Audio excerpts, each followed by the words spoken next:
29ാമത് രാജ്യാന്തര ചലച്ചിത്രമേളയ്ക്കൊരുങ്ങി തലസ്ഥാനം. ചലച്ചിത്രമേളയിൽ കേരളത്തിൽ നിന്നുള്ള 4 വനിതാ സംവിധായകരുടെ ചിത്രങ്ങൾ പ്രദർശിപ്പിക്കുമെന്നത് ഇത്തവണത്തെ പ്രത്യേകതയാണ്.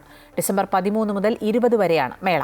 മീഡിയ സെല്ലിന്റെ ഉദ്ഘാടനം മന്ത്രി ആർ ബിന്ദു നിർവഹിച്ചു. തലസ്ഥാനത്തെ ചലച്ചിത്ര രാപ്പകലുകൾക്ക് തിരിതെളിയാൻ ഇനി 3 ദിനരാത്രങ്ങൾ കൂടി. 29ാമത് കേരള രാജ്യാന്തര ചലച്ചിത്രമേളയ്ക്ക് ദിവസങ്ങൾ മാത്രം ബാക്കി നിൽക്കെ മീഡിയ സെൽ പ്രവർത്തനം ആരംഭിച്ചു. ഉദ്ഘാടനം മന്ത്രി ആർ ബിന്ദു നിർവഹിച്ചു. തിരുവനന്തപുരം ടാഗോർ തിയേറ്ററിലാണ് മീഡിയ സെൽ പ്രവർത്തനം ആരംഭിച്ചത്. മികവാർന്ന സിനിമകളുടെ അനുഭവങ്ങൾ സമ്മാനിച്ചുകൊണ്ട് ഓരോ വർഷവും കൃതഹസ്തതയോടുകൂടി തന്നെ ഈ ചലച്ചിത്രമേള നമ്മുടെ സംസ്ഥാനത്ത് സംഘടിപ്പിക്കപ്പെടുന്നത്. 21 പേരടങ്ങുന്ന മീഡിയ ടീമിൽ ഭൂരിഭാഗവും വനിതകളാണ്. ചലച്ചിത്രമേളയിൽ കേരളത്തിൽ നിന്നുള്ള 4 വനിതാ സംവിധായകരുടെ ചലച്ചിത്രങ്ങൾ പ്രദർശിപ്പിക്കുമെന്നതും ഇത്തവണത്തെ പ്രത്യേകതയാണ്.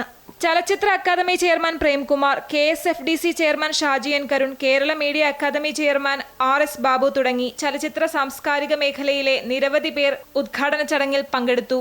അമൃത ന്യൂസ്, തിരുവനന്തപുരം.